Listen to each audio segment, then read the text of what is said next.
नमस्कार दोस्तों, आप सभी का एक बार फिर से स्वागत है आपके अपने YouTube चैनल अंकुर अपडेट्स में। तो दोस्तों, आप लोगों को मैं बता दूं कि जेल वार्डर, फायरमैन और घुड़सवार के वैकेंसी में फायरमैन का मेडिकल चल रहा है और जेल वार्डर का बहुत जल्द ही जिला आवंटन की लिस्ट आने वाली है। लेकिन घुड़सवार का जिला आवंटन लिस्ट आ गया है और उसका ऑफिशियल नोटिस कुछ दिन पहले ही आया था। तो मैं आज आप लोग को ऑफिशियल नोटिस में क्या क्या चीज़ें दी हुई हैं उसके बारे में बताने वाला हूं। तो इस वीडियो को पूरा ज़रूर देखिएगा और अगर वीडियो पसंद आए तो वीडियो को लाइक करके चैनल को सब्सक्राइब ज़रूर करिएगा। तो चलिए वीडियो को स्टार्ट करते हैं। तो दोस्तों, आपके सामने जो नोटिफिकेशन दिख रहा है वो पुलिस मुख्यालय उत्तर प्रदेश द्वारा पुलिस आयुक्त लखनऊ, कानपुर और वाराणसी व पुलिस उप महानिरीक्षक व वरिष्ठ पुलिस अधीक्षक प्रयागराज, गोरखपुर, अयोध्या, बरेली, आगरा, अलीगढ़ को और वह मेरठ को जारी किया गया है। इसमें विषय है आरक्षी घुड़सवार पुलिस के पदों पर सीधी भर्ती 2018 में चयनित अभ्यर्थियों के चिकित्सा परीक्षा के संबंध में विस्तृत निर्देश। मैं आपको बता दूं कि बहुत साल पहले घुड़सवार में वैकेंसी हुई थी। इसी वजह से जो घुड़सवार का नोटिफिकेशन जारी किया गया है वो लगभग 58 पेज का है और इसमें सभी जानकारी को विस्तृत तौर पे दे दिया गया है ताकि जो लोग इस प्रोसीजर को आगे बढ़वाएं उनको प्रॉब्लम ना हो। तो चलिए देखते हैं इसमें आगे क्या क्या दी हुई है। तो पहले वाले पॉइंट में आप देख सकते हैं, इसमें दिया गया है कि आरक्षी घुड़सवार पुलिस के पदों पर सीधी भर्ती 2018 में चयनित अभ्यर्थियों की चिकित्सा परीक्षा और चरित्र सत्यापन कार्रवाई किए जाने हेतु निर्देश निर्गत किए गए हैं। चिकित्सा परीक्षा व चरित्र सत्यापन की तिथि बाद में अवगत कराया जाएगा।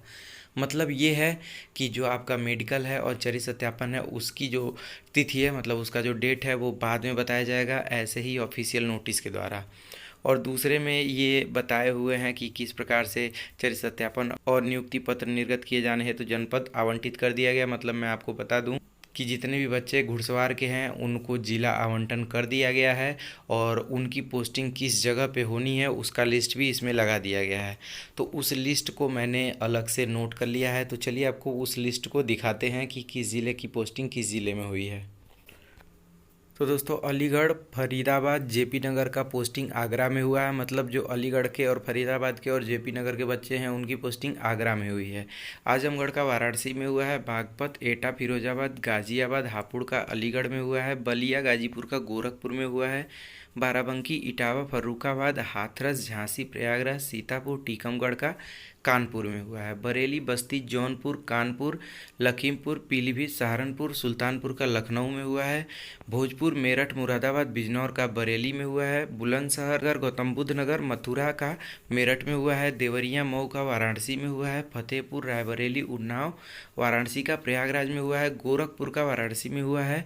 कुशीनगर, महाराजगंज, संत कबीर नगर का अयोध्या में हुआ है। बुलंदशहर, मथुरा, रामपुर, संभल, शामली का मेरठ में हुआ है। मतलब ये समझ लीजिए कि जो मैंने आपको बताया है उतने ज़िलों का पोस्टिंग किस ज़िले में हुआ है वो आप अच्छे से समझ गए होंगे। तो अब फिर चलिए देखते हैं इसके आगे नोटिस में क्या चीज़ें दी हुई हैं। तो आप देख सकते हैं इसके आगे दिया हुआ है आरक्षी घुड़सवार पुलिस के पदों पर सीधी भर्ती 2018 में पुलिस घुड़सवार पुलिस के पद हेतु चयनित अभ्यर्थियों के चिकित्सा परीक्षण हेतु निर्देश। मतलब कैसे कैसे चिकित्सा परीक्षण यानी कि आपका मेडिकल होगा उसमें ये दिया हुआ है। तो देखिए आप नियम 15(6) चिकित्सा परीक्षा वाले लाइन में जो क दिया हुआ है उसमें आप देख सकते हैं, ये पहले बता दिए हैं कि उत्तर प्रदेश घुड़सवार पुलिस सेवा नियमावली 2016 के तहत ही ये चिकित्सा परीक्षा करवाएंगे। और इसमें ये बताया गया है कि ऐसे अभ्यर्थी जिनके नाम चयन सूची में है, मतलब ये है कि जिनका चयन सूची में नाम है उनको वहाँ पे पहुँचना है सेंटर में। और चिकित्सा परीक्षा जो है वो मेडिकल टीम के द्वारा होगा, जो कि विभाग के द्वारा सीएमओ को, मतलब वहाँ के जिला मुख्य चिकित्सा अधिकारी को लेटर लिख के एक टीम बनाया गया रहेगा। उनके समक्ष आपका पुलिस भर्ती चिकित्सा परीक्षा प्रपत्र के माध्यम से आपका मेडिकल होगा। और अगर आप मेडिकल में बाहर होते हैं या फिर संतुष्ट नहीं होते हैं तो आप नोडल अफसर के सामने चैलेंज कर सकते हैं आपका दोबारा किसी और डेट पे जिसमें आपको प्रॉब्लम हुई है उसके जो एक्सपीरियंस या फिर जो सीनियर डॉक्टर होते हैं उनके समक्ष आपका होगा। इन सब चीज़ों का मतलब यही है। और इसमें ये भी दिया गया है कि जो वहाँ के टीम मेंबर हैं वो अगर गलत डिसीजन लेते हैं तो उनके ऊपर भी कार्रवाई की जा सकती है। तो इसमें फ़िलहाल यही दिया हुआ है। अब देख लेते हैं कि आँखों के लिए ये क्या निर्देश दिए हुए हैं। तो जो दूर दृष्टि है दोनों आँखों में, वो एक आँख में 6/9 या 6/12 होनी चाहिए और दूसरे में 6/6 होनी चाहिए, और निकट दृष्टि दोष आँखों में क्रमशः 0.6 व 0.8 होना चाहिए। तो इसमें ये क्लियरली दे दिया गया है, अगर इससे ज़्यादा या इससे कम होता है तो दिक्कत हो सकती है। फिर उसके बाद आवश्यक दिशा निर्देश में दिया हुआ है, आरक्षी घुड़सवार पुलिस के पद हेतु चयनित अभ्यर्थियों की चिकित्सा परीक्षा अभ्यर्थियों को आवंटित जनपद की पुलिस लाइन में प्रारंभ होगी। इसका मतलब ये है कि जहाँ पे आपकी पोस्टिंग हुई है, जिस ज़िले में, वहाँ पे आपका मेडिकल वहाँ की पुलिस लाइन में होगा, और वहाँ सुबह 9 बजे पहुँच जाना है। 9 बजे पहुँचने के बाद वहाँ पे देखिए बैठने का और पानी पीने का सब व्यवस्था रहेगा। गेट पे लोगों की ड्यूटी रहेगी ताकि आपको अंदर जाने में कोई दिक्कत ना हो। और उसके बाद भी और भी जो वहाँ का प्रोसीजर है, मतलब वहाँ पे नोडल अफसर या फिर कैसे आपको बुलाया जाएगा, कैसे बैठाया जाएगा, वहाँ पे जाएंगे तो आपको कॉल लेटर लेके जाना है, 10 पासपोर्ट साइज फ़ोटो लेके जाने हैं। फिर दिया चिकित्सीय परीक्षा स्थल पर अभ्यर्थियों की उपस्थित निर्धारित प्रारूप में तैयार रजिस्टर पर दर्ज कराई जाएगी। मतलब ये है कि जब आप अंदर जाएंगे तो एक परिशिष्ट क है, उसमें आपका बाकायदे उपस्थिति मतलब टोटल डिटेल लिखवाया जाएगा। और जो दूसरा है उसमें चिकित्सा बोर्ड मंडली चिकित्सा परिषद है निर्धारित प्रारूप नोडल अधिकारी द्वारा चिकित्सा बोर्ड मंडली चिकित्सा परिषद को उपलब्ध कराया जाएगा परिशिष्ट का। मतलब ये समझ लीजिए कि कुछ फॉर्म है जो इसके साथ लगाए गए हैं, उसमें बताया गया है कि जब आप अंदर जाएंगे तो किस प्रकार से क्या क्या चीज़ें होंगी। इसमें यह भी बताया गया है कि प्रत्येक दिवस अभ्यर्थियों की चिकित्सा परीक्षा के उपरांत सामूहिक मतलब जो रोज़ाना मेडिकल होगा उसमें जो बाहर होते हैं या फिर जो फिट होते हैं उनका जो टोटल डिटेल है वो बोर्ड के साइट पे अपलोड कर दी जाएगी। और फिर इसमें विशेष कुछ खास नहीं है। और उसके बाद चलते हैं नीचे, जहाँ पे मैं आपको दिखा देता हूँ एक इसके जो पीछे वाला नोटिफिकेशन आया था जिसमें क्या क्या बताया गया है। तो मैं आपको बता दूं कि जो मैंने अभी आपको बताया है वही सब चीज़ें इसमें भी दोहराई गई हैं। इसमें क्या चीज़ें खास हैं वो मैं आपको नीचे स्लाइड करने के बाद आपको दिखा देता हूँ। तो फिलहाल आप देख सकते हैं कि ये जो नोटिस है इसके पहले आई थी, मतलब जो मैंने पहले बताया है वो सबसे लेटेस्ट है। और ख़ास करके जेल वार्डर और घुड़सवार में जो भी नोटिसें आती हैं वो उसी नोटिस में नीचे अलग से लग जाती हैं। मतलब ये है कि जब आप डाउनलोड करेंगे तो जो पुरानी नोटिस है वो आपको नीचे दिखेगी, उसके बाद जो नई नोटिस है वो दिखने लगेगी। फिर इसमें मैं आपको दिखाता हूँ कि जो परिशिष्ट का है, यानी कि जब आप अंदर जाएंगे तो आपको इस प्रकार का कुछ फॉर्म रहेगा जिसमें आपके सभी डिटेल भरने हैं, इसमें फ़ोटो चस्पा करना है। और ये एक तरह से उपस्थित, मतलब जैसे आप क्लास में जाते हैं तो आपका अटेंडेंस लगता है, वैसे ही अगर आप वहाँ पे उपस्थित हैं तो आपको ये फॉर्म भरना पड़ेगा। इस फॉर्म में क्या क्या चीज़ें हैं आप आराम से देख सकते हैं, और इसको वहाँ पे जाने के बाद आपको भरना रहेगा। उसके बाद कुछ और भी फॉर्म है, जैसे मतलब ये जो फॉर्म है वो डॉक्टर के पास रहेगा जब आपका टेस्ट होगा। जैसे कि आप देख सकते हैं इसमें कौन कौन से टेस्ट होते हैं वो सब लिखे हुए हैं। तो उसमें जब आप फिट होंगे या फिर अनफिट होंगे तो इसी में डिटेल भरना रहता है। ये डॉक्टर भरते हैं, इससे आपका कोई मतलब नहीं है। आप देख सकते हैं परीक्षण में हड्डियों में नॉकनी, बोले, flat feet, varicose veins, speech disability व अन्य कोई शारीरिक डिफॉर्मिटी इतना चेक होता है। और हियरिंग का टेस्ट होता है। और फिर आँखों में आँखों का भेगापन, वर्णांधता, दूरदृष्टि, निकट दृष्टि दोष इतना चेक होता है। इन सब में जब आप फिट हो जाते हैं या फिर अनफिट होते हैं तो इस फॉर्म में भरा जाता है। ये डॉक्टर का काम होता है। उसके बाद इस पे देख सकते हैं कि सबका मुहर लग जाता है, और मुहर और नाम सब चीज़ें जहाँ जहाँ पे दी हुई हैं वहाँ वहाँ लगता है। ये देख लीजिए, ये परिशिष्ट ग है जिसमें विषय जनपदीय चिकित्सा परिषद के विरुद्ध मंडलीय चिकित्सा परिषद के समक्ष अपील हेतु प्रार्थना। इसका मतलब ये है कि ये वो फॉर्मेट है, अगर मान लीजिए आपको रीमेडिकल मिल जाता है तो आपको यही फॉर्म भर के नोडल अफसर के सामने जमा करना पड़ेगा जहाँ पे आपका दोबारा मेडिकल होगा। तो आप देख सकते हैं कि इसमें क्या क्या चीज़ें दी हुई हैं, और आपके ज़रूरी लायक भी कुछ चीज़ें हैं। देखिए ये सब जो फॉर्म है वो आपसे उसका कोई मतलब नहीं है। वहाँ आप जब जाएंगे तो वहाँ पे ये फॉर्म उपलब्ध रहेगा। भगवान ना करे आप लोगों के सामने रीमेडिकल वाला मैटर आए, लेकिन अगर आ गया तो आपको वो फॉर्म भरना रहेगा।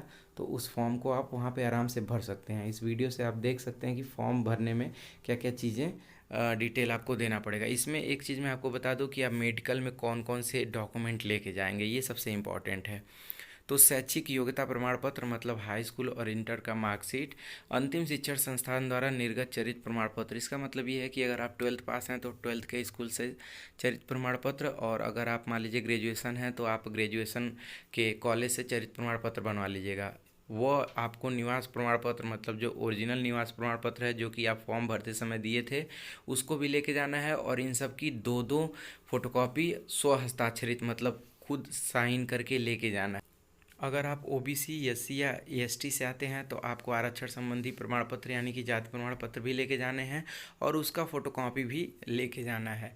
आपको बनवाना है एक और डॉक्यूमेंट जिसका नाम है संभ्रांत व्यक्तियों द्वारा बनाया गया चरित्र प्रमाण पत्र, जो कि गांव के किसी दो ऐसे व्यक्ति का नाम और मोबाइल नंबर वो एड्रेस रहेगा जो कि आपको भली भांति जानते एवं पहचानते हैं। आपको 10 पासपोर्ट साइज़ फ़ोटो लेके जाने हैं और निर्धारित प्रारूप में शपथ प्रमाण पत्र लेके जाना है। तो जब आपका मेडिकल शुरू होगा तो ये शपथ प्रमाण पत्र का आपको फॉर्मेट उपलब्ध करा देंगे, उसी पे आपको कचहरी से जाके बनवा के लेके जाना है। आपको एक फ़ोटो युक्त पहचान पत्र, मतलब आधार कार्ड, ड्राइविंग लाइसेंस या फिर वोटर कार्ड आपको लेके जाने हैं। इसमें देखिए और भी कुछ पॉइंट दिए हुए हैं, मतलब ले दे के मैटर वही है कि अगर आप का लिस्ट में नाम है तो आपको वहाँ पे पहुँचना है। आपका मेडिकल में अगर प्रॉब्लम है तो आपको रीमेडिकल मिलेगा। ये सब चीज़ें इसमें दी हुई हैं। तो इन सब चीज़ों को आपने इसके पहले भी देखा है। अब देखिए इसके नीचे आप देख सकते हैं ये 2015 का नोटिस है। तो मतलब मैंने आपको बताया था कि जितने लेटेस्ट नोटिस आते हैं वो पुराने वाले से ऊपर आ जाते हैं। तो उम्मीद है कि आप लोग बड़े अच्छे से समझ गए होंगे कि आपका जो मेडिकल या फिर चरित्र सत्यापन का डेट है वो अभी नहीं आया है। इसमें बस ये बताया गया है कि किस प्रकार से आपका कहाँ पे मेडिकल होगा और आपका जो आवंटन है, मतलब आपकी पोस्टिंग किस ज़िले में होगी, ये चीज़ आपको बता दिया गया है। और आपको ये भी बता दिया गया है कि आप मेडिकल के लिए कौन कौन से डॉक्यूमेंट लेके आएंगे। तो फिलहाल आप लोग करिए ये कि आप लोग अपना डॉक्यूमेंट बनवा लीजिए और डॉक्यूमेंट जब रेडी रखेंगे तो जब भी आपका मेडिकल का डेट आएगा आप आराम से मेडिकल करा सकते हैं। और अगर आप लोग को नहीं पता होगा कि आपकी पोस्टिंग कहाँ पे हुई है तो आप लिस्ट ज़रूर चेक कर लीजिएगा।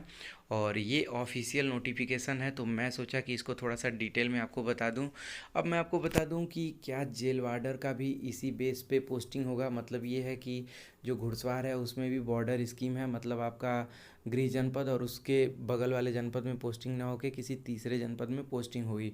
तो क्या जेल वार्डर में भी ऐसा होगा? तो दोस्तों हाँ, ऐसा ही होगा। लेकिन मैं बता दूं जैसे इसमें गोरखपुर की पोस्टिंग वाराणसी में मिली है तो ऐसा नहीं होगा। उसके पीछे रीज़न है। देखो क्या होता है, घुड़सवार का जहाँ पे पोस्ट होगा वहाँ पे पोस्टिंग होगी और जेल पुलिस का थोड़ा सा अलग है। जैसे मैं आपको बता दूं कि जैसे गोरखपुर का कोई व्यक्ति है तो गोरखपुर में उसकी पोस्टिंग नहीं होगी, संत कबीर नगर में नहीं होगी, बस्ती में हो सकती है। और बस्ती में इस वजह से हो सकती है क्योंकि वहाँ पे जेल है। अगर वहाँ पे जेल नहीं होता तो शायद वहाँ पे भी पोस्टिंग नहीं होती। तो मैं आपको बता दूं कि जहाँ पे जेल है उस हिसाब से जेल वार्डर में पोस्टिंग होगी।